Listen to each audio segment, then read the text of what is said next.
अस्सलाम वालेकुम। ये एक वीडियो देखें, उसके बाद बात करता हूँ। अपने बच्चों को सुबह का नाश्ता दूध जलेबी से करवाएं और चीजें भी खाएं। न जाए फास्ट फूड पे, जंक फूड पे, दूध जलेबी हो। अगर आपने भी इनकी बात मानकर अपने बच्चों को या खुद सुबह नाश्ते में दूध जलेबी इस्तेमाल करना शुरू कर दी तो आपको 85% चांस हैं आपको या आपके बच्चों को ब्लड शुगर होने के। 85% चांस बन जाते हैं जब आप दूध और जलेबी इस्तेमाल करना शुरू कर देते हैं नाश्ते में। उसकी वजह यह है कि आप देखें कि दूध और जलेबी में कौन से ऐसे विटामिन्स हैं जो हमें रोज़मर्रा रूटीन में चाहिए। जलेबी में मैदे और अमोनियम के अलावा और कुछ नहीं होता।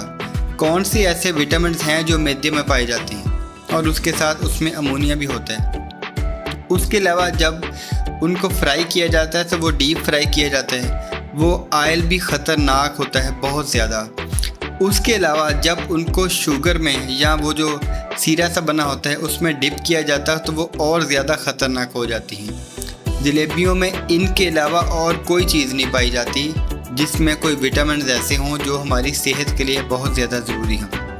अब आते हैं दूध की तरफ। दूध में मैं मानता हूँ कि विटामिन होते हैं, कैल्शियम होते हैं और बहुत सारी चीज़ें होती हैं जो हमें रोज़मर्रा रूटीन में चाहिए। लेकिन हम अब ये तो देखें कि क्या हम जो दूध आजकल पी रहे हैं वो सेहत के लिए अच्छा भी है या नहीं।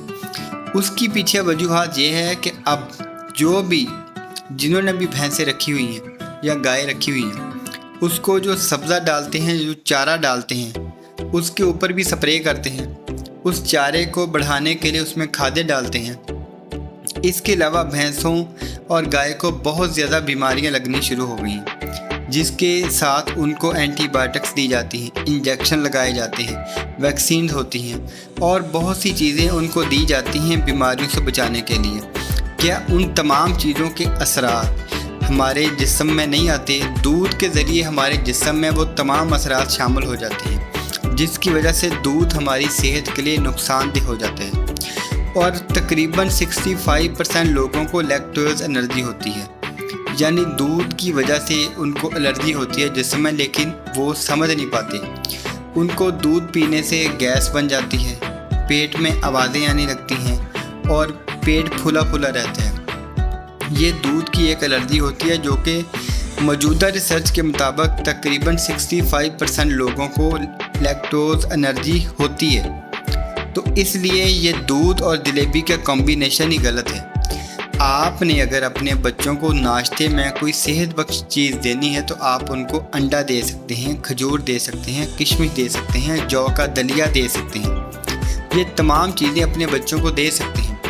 इसके अलावा आप दूध और जलेबी अगर देंगे तो वो एनर्जी का एक एटम बम होगा जो कि कैलोरीज इतनी ज़्यादा कर देगा कि लबलबा काम करना छोड़ सकते हैं। तो इसलिए खुदारा अपने बच्चों को इन जैसे लोगों की बात मानकर दूध, जलेबी या इस तरह की कोई भी चीज़ जिसका एनर्जी लेवल बहुत ज़्यादा होता है, अपने बच्चों को उनसे दूर रखें। अपने बच्चों को सादा ग़िज़ा दें ताकि उनके मैदे और जिगर पर बोझ न बने। सूजी का हलवा बनाकर बच्चों को दे सकते हैं, वो उसमें बहुत ज़्यादा प्रोटीन होता है, वो भी आप ज़रूर दे सकते हैं। और दूध खुद जिस्म में, बच्चों में ज़्यादातर उनके जिस्म में आयरन की कमी करता है, तो इसलिए बच्चों को तो डायरेक्ट दूध देना ही नहीं चाहिए। 2 साल तक बच्चा माँ का दूध तो पी सकता है। गाय, भैंस और बकरी का दूध बच्चों के लिए भी उतना ही नुकसानदेह है जितना बड़ों के लिए, क्योंकि दूध आयरन की कमी करता है जिसकी वजह से बच्चे कमज़ोर हो जाते हैं। इस तरह की मज़ीद वीडियो आपके लिए लेके आता रहूँगा। वीडियो देखने का बहुत शुक्रिया। Thank you so much.